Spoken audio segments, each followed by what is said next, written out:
Welcome to the Lovestead. Hello and happy Monday, my friends. Welcome back to the Lovestead. My name is Jessica and we're vlogging.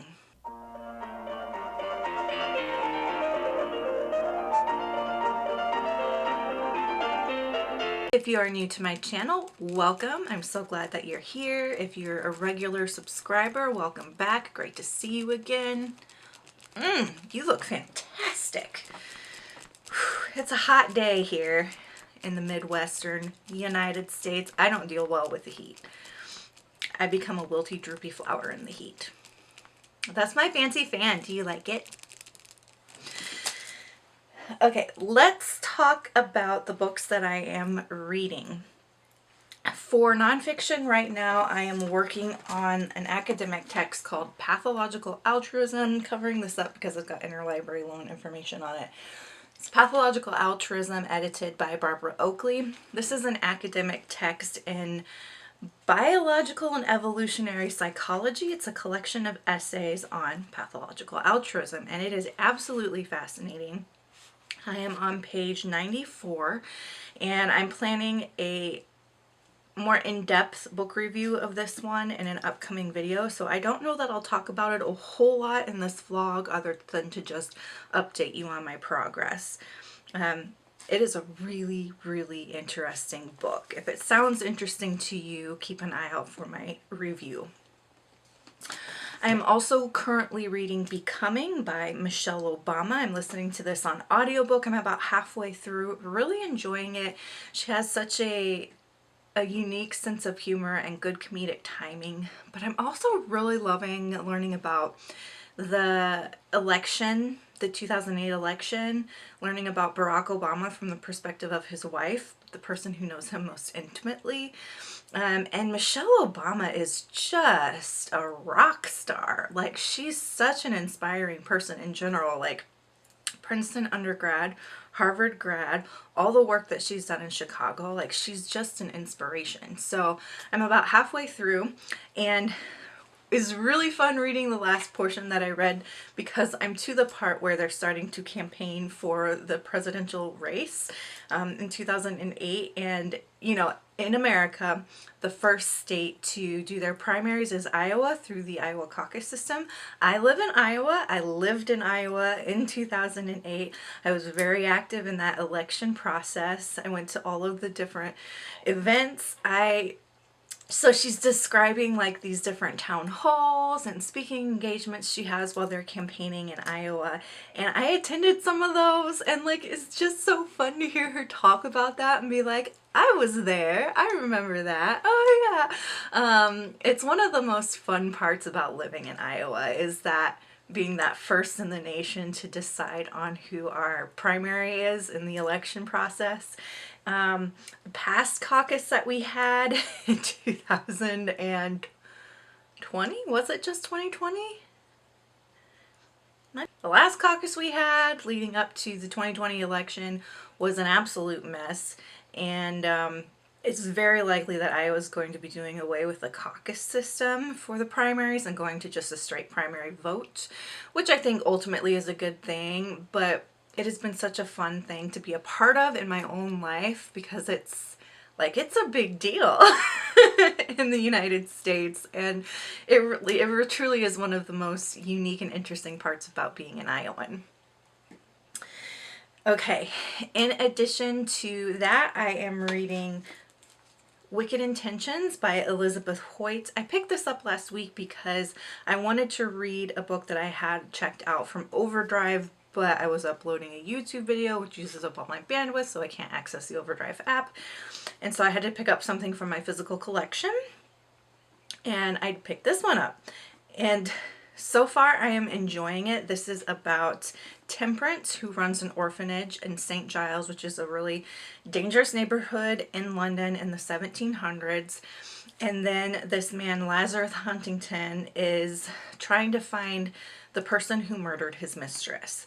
So he makes a deal with Temperance that he will pay for all of the living expenses of the orphanage and help her find a new patron to fund the orphanage in the future if she will take him around London and introduce him to people so he can talk to them and figure out who killed his mistress. And so I'm at the part where they've just made this deal. And this comes highly recommended from Crystal at Crystal's Bookish Life, who only reads romance, sometimes fantasy, and she's big into historical romance. I have had terrible luck with historical romance in the past, but she has assured me that even if that is the case, I will still enjoy this one. That in this series there are like pirates and Batman characters, and she just has spoken so highly of it. So I did pick up this first book in the series, and I think Lazarus is the Batman character. I'm not far enough in to know for sure, but when Lazarus and Temperance meet for the first time, he's like beating someone up in an alleyway in the dark with a dark cloak. So it's probably the Batman character.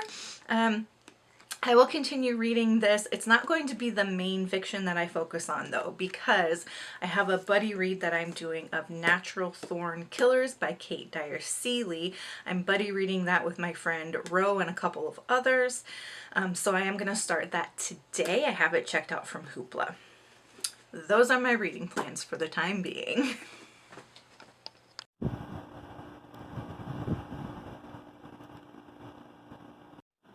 Little garden update for you on this Tuesday. Got some tomatoes coming in looking a lot better than they have been. I'm not seeing blossom end rot on them anymore.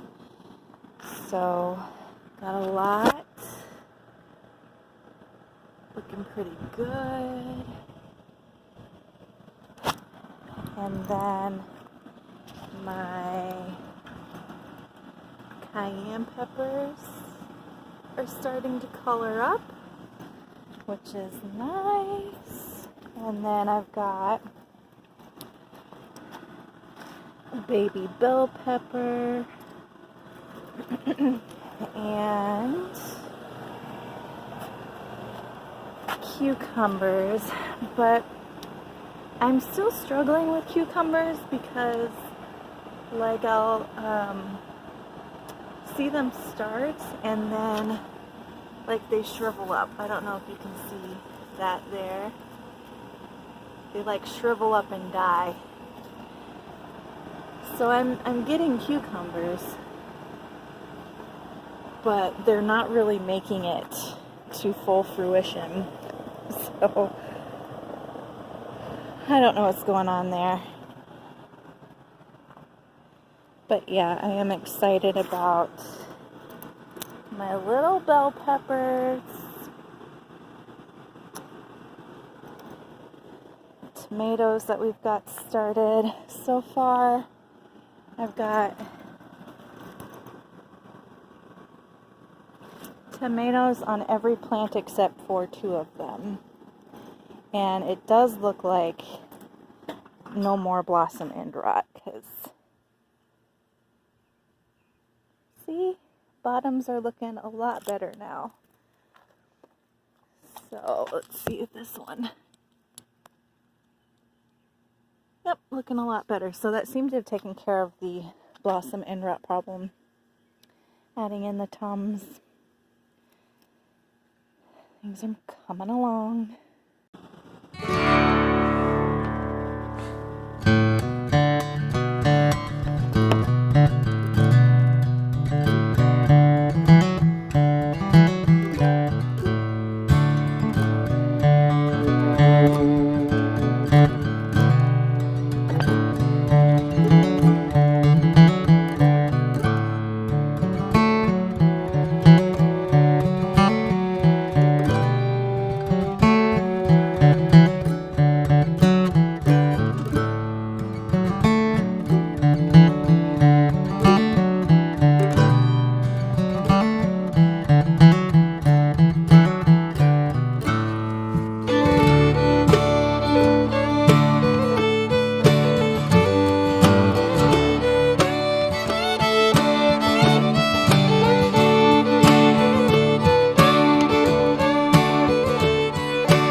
Good morning, happy Thursday morning.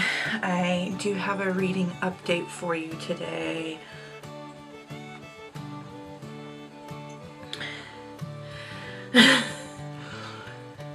Last night we had tornadoes and it was so stressful. I like a gentle summer thunderstorm, but these storms last night were not gentle. There were anywhere from 3 to 5 tornadoes in my county, 3 of them confirmed on the ground. One of them was just like slightly north of where I live. One of them was south of where I live. Like, it was like we were surrounded on all sides by tornadoes.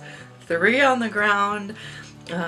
Some of them were just rotation in the sky. But oh, it's so stressful.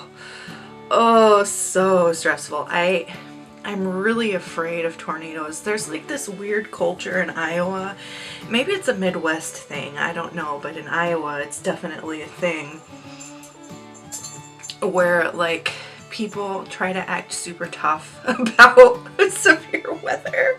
I don't understand it. People will be like, oh yeah, there was a tornado alarm going off, but I still walked across the street to go to a party. Or like, yeah, I saw a tornado about a mile out, but I still got in my car to go to the grocery store. Like, it's like a badge of toughness or something that Iowans like to wear.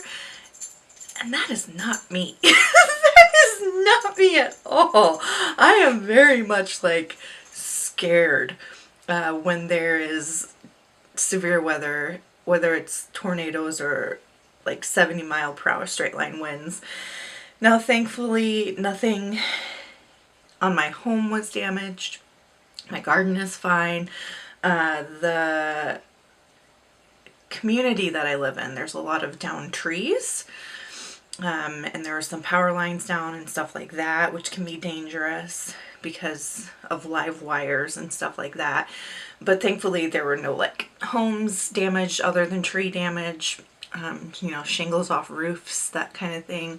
I know north of here where the tornado did touch down, there was like a house that was flattened and a barn that was flattened and lots of damage to other homes. But in my neighborhood, we were okay. We didn't have any damage, and like I'm really thankful for that. And I feel for people that did experience damage. And like, if you're an Iowan, quit wearing that badge of toughness and get to the basement, because like people do die in tornadoes, you know. I don't understand that. I've never understood that. Like, I've lived in Iowa almost 30 years now, and I don't get it. Anyway, I did finish last night Natural Thorn Killer because among all of the emergency notifications, it was nice to pick up a cozy mystery. I'm getting out my Kindle so I can show you the cover. Okay, here is the cover of Natural Thorn Killer by Dyer-Seeley.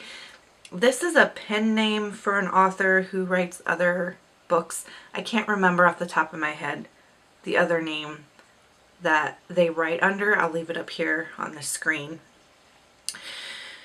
So this is about, why do I always forget their names?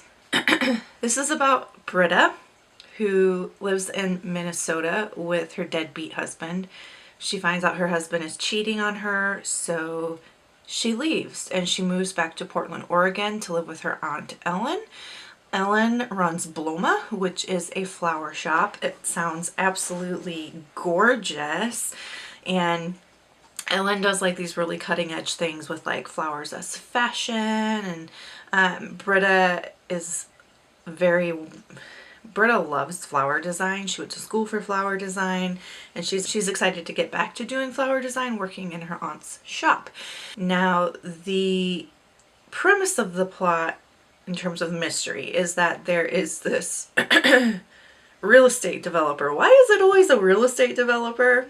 Real estate developers always like that bad guys in any cozy mystery or Hallmark movie. Anyway, there's this real estate developer named Frank who wants to buy out Riverside Village, which is where the flower shop is, and turn it into condos or whatever. So, one day Britta enters the shop and finds Frank stabbed in the chest with shears, and he's dead. He's been murdered. And so that's the premise of the murder, is she's trying to figure out who killed Frank. Now, what I liked about this is that the police did not suspect Britta of committing the murder, which in other books where there's a murder on the premises of their business, a lot of times the story goes on to be like, I'm being accused of murder, so now I have to figure it out. And that wasn't the case in this one. They pretty much were able to clear Britta's name and determine that she was not a suspect. And I liked that Britta didn't have any real stakes in figuring out who killed Frank. She just was curious. She just talked a lot to the neighboring businesses. She talked a lot to people in the city. And she developed a friendship with the detective and the police officer who was working the case. And just kind of like got information and helped them figure it out. Like, she wasn't a suspect and she didn't have any like skin in the game to figure out who it was. And that was kind of refreshing, because a lot of times a cozy mystery will be like, I have to figure out the murderer to clear my name, or I have to figure out the murderer to clear my grandmother's name, or I have to figure out the murderer so I can open my shop again. That wasn't the case in this, so it was like a refreshing change. I also really enjoyed reading about the work that she and her aunt did in the flower shop. I have a work history of working in flower shops myself. So when I was in grad school, my days kind of looked like this. So I would get up at 5 in the morning and I would go work on a horse farm at 6 in the morning, mucking out stalls on the horse farm. And then I would do my classes, my homework, all of that stuff during the day. And then at night, I would work in a bakery from like 9 p.m. to 1 a.m. And then on the weekends, I worked in a flower shop. And I was exhausted all the time, but I was so happy, because like, in the morning, I was around horses and animals, and during the day, I was doing a deep dive into studying subjects that I really loved and was passionate about.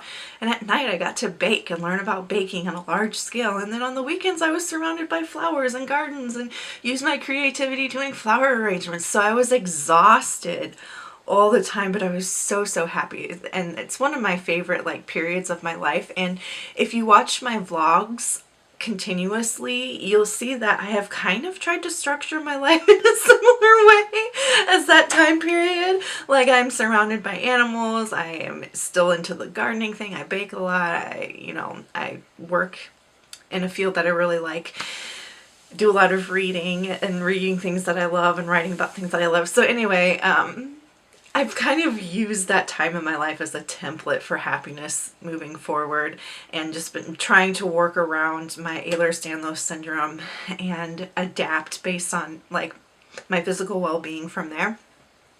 So anyway, back at the ranch, as we say. This book was really fun to read about the flower shop portions, because it was so accurate. Like, Kate Dyer-Seeley really did her research. Like, very much has a good depth of knowledge about what it is like to run a flower shop, about the elements of flower design. She was knowledgeable about flowers and history of different flowers, and how flowers are produced and shipped, and how they're cared for in the shop, the dynamics of how a flower shop owner buys the flowers wholesale, tends to them, preserves them, adds them into an arrangement. Like, she was really spot on with that. And it makes me wonder, like, did she have experience in flower design? Because she had to have, or she had to have known someone who could give her this information, because it's just so accurate and so in depth. And I loved that. I really loved that.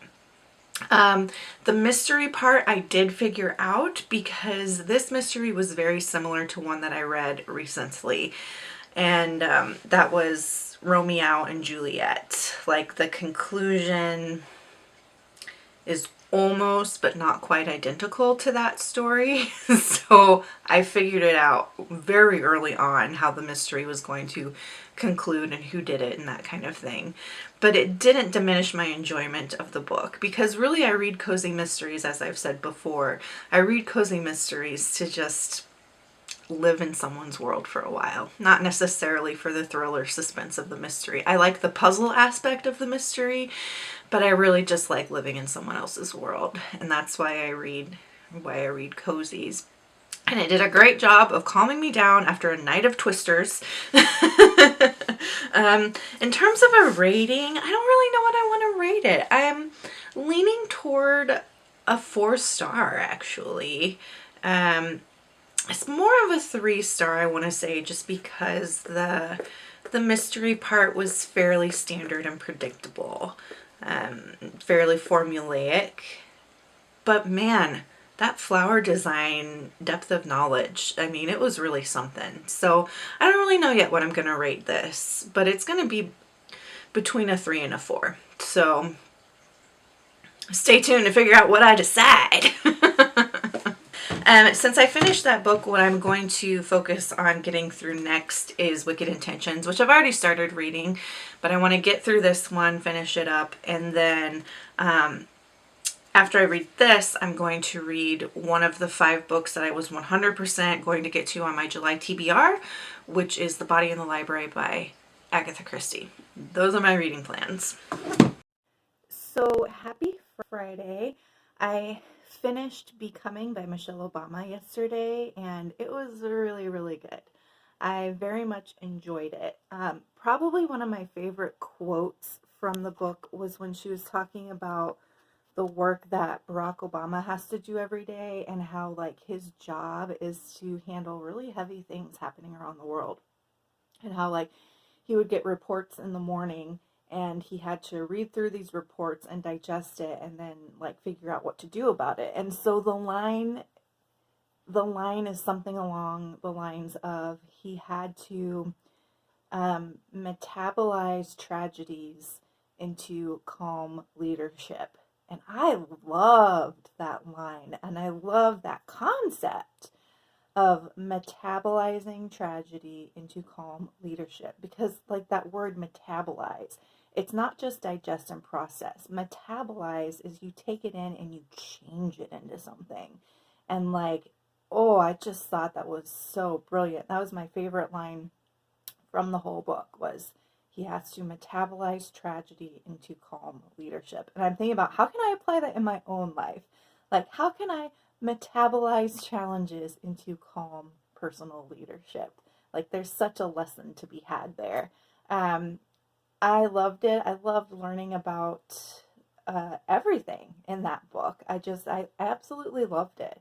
I'm leaning between a 4 and a 5-star. I'm kind of leaning more towards 5-star, because there's some nuggets in there that could be like life-changing mindsets for me if I apply them in my life. So originally I gave it a 4-star, but it stuck with me and I keep thinking about it, and I think I'm going to give it a 5-star, because yeah, there's just some nuggets of wisdom and role modeling in that book that I think if I apply in my life could be a catalyst for really positive change in my own life. So absolutely loved it. I'm not going to say I recommend it to anyone, because it is such a sensitive, politically heated issue. You know, read it if you want, skip it if you want to skip it. Fine by me. So yeah, that's my reading update for this Friday. I also wanted to mention that since I finished Becoming yesterday, I did pick up my next audiobook, and I am reading Daughter of Empire by Lady Pamela Hicks. She is a cousin of Prince Philip, and so it is her memoir, autobiography, and it's a shorter one, around 200 pages, and I've listened to about half of it so far, and it's okay. Like, some of it is interesting. The World War II part that I read today was interesting to hear about her family and how she had to be evacuated to the United States because she's Jewish. But a lot of this book is just illustrating her privilege. Like, some of it makes me cringe a little. Like, she had such a privileged life. And I don't know. I mean, yeah, I don't know how I feel about it, is basically what I'm saying. And that's the audiobook I picked up. Hey, I'm done with work for the day on this Friday, and my boyfriend and I are going to run some errands.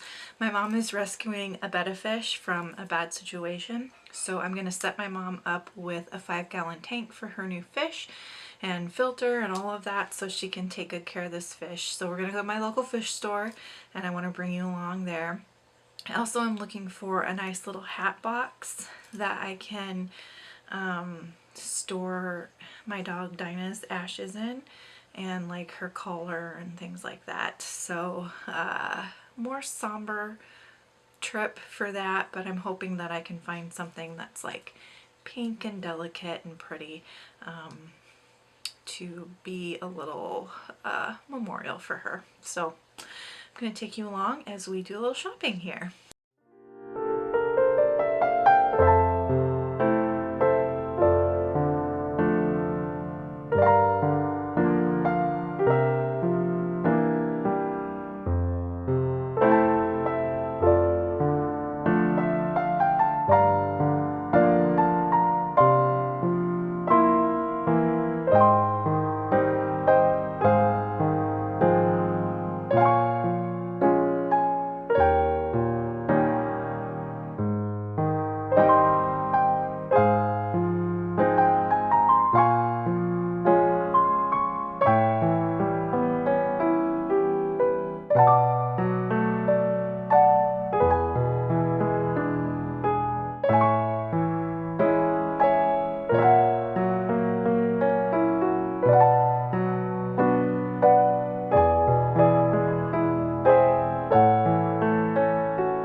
Happy Saturday morning. Plans for today are to get some coffee at a local coffee shop that just opened, and I'm gonna have coffee at my French bistro table with my boyfriend this morning, probably eat some donuts. And then tonight we're going to a baseball game. We have not a minor league team, but like the step down from a minor league team in my city.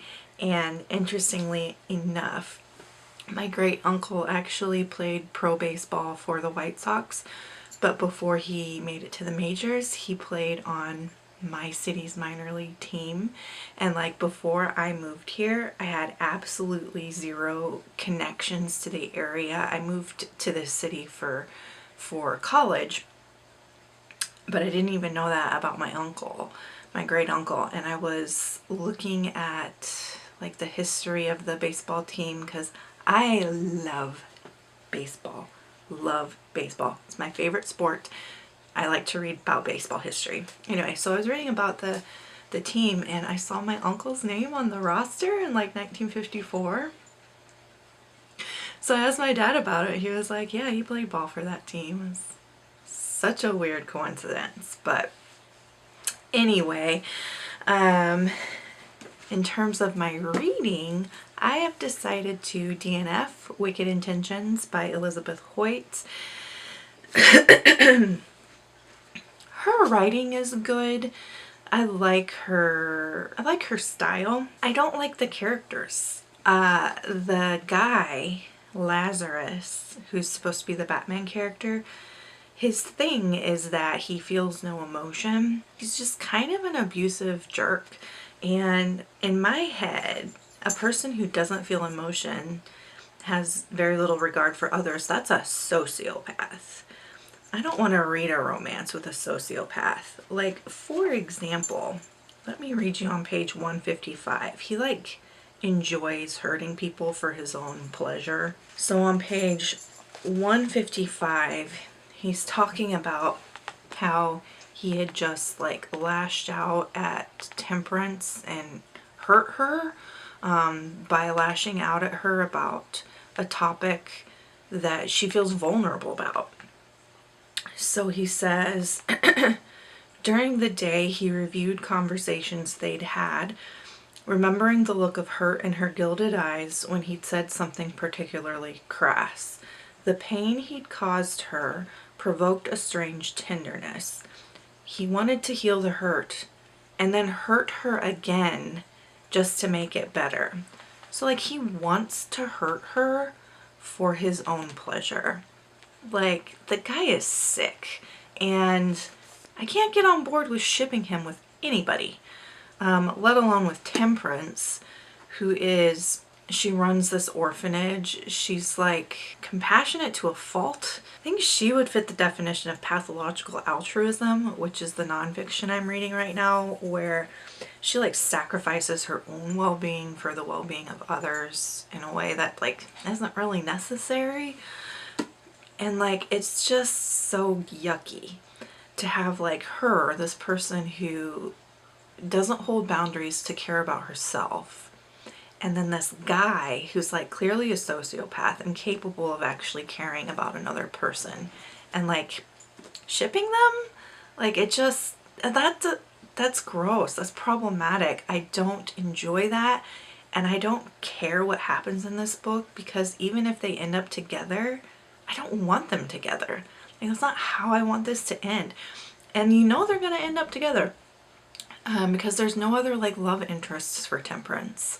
So it's like, you know, she's going to end up saving him or whatever. But y'all, a sociopath cannot be saved. So it's just not sending a good message. And I just don't like this. I just don't like the book. I am going to count it as a book read. I do count my DNFs as books read because I usually read enough of them. Like, I read probably 170 pages of this. That's a good chunk of it. So I'm going to count it as read, but I don't rate my DNFs to be fair to the author. I'm not going to rate something I haven't read all of. So DNFing this. And I wanted to like it. I was excited to get into it because I've heard good things about this series, but like, just no.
Hello, happy Monday. I am gonna go ahead and wrap up this vlog. So just kind of recap the weekend. We did not end up going to the baseball game. We got there and it was super crowded and no option for social distancing, nobody was wearing masks except me, and I'm a high-risk person when it comes to COVID and the Delta variant, and even though I've been vaccinated, I just wasn't comfortable in that situation. So we ended up leaving the game and not going, and I just came home and did some gardening, and you know, it is what it is. And then yesterday, Sunday, I did some water changes for the goldfish tank, did some baking, took the dogs for a walk along a bike trail, and I did read. So I know that I said after I finished Wicked Intentions I was going to pick up an Agatha Christie, but I do have a Kindle Unlimited subscription, and I have not read a single KU book this month, so I decided that I need to read something from KU. And the way that I did the math a couple months ago is that if I read 4 KU books a month, then it's worth the subscription cost. I haven't read any this month, so I was like, well, you know, your credits for KU don't roll over. It's not like next month I'd get 10 more books to read, right? So it's just money down the drain if I'm not using KU. So I picked up Scene of the Grind by Tonya Kappes. This is on Kindle Unlimited, and it's also part of my summer readathon challenge that's being hosted by the Killing Time with Cozy's book club. Yesterday I read most of it. I think if I had pushed myself a little bit more last night, I would have finished it. I've only got like 50 pages left, and so far I am enjoying that book, but you're gonna have to watch the next vlog to see what I end up thinking about it. Okay, let's recap what I read this week. I finished Becoming by Michelle Obama. Really loved that book, and I gave it 5 stars out of 5. Next I read Natural Thorn Killer by Dyer-Seeley. This was a buddy read that I did with my friend Ro, and I gave this book 3 stars out of 5.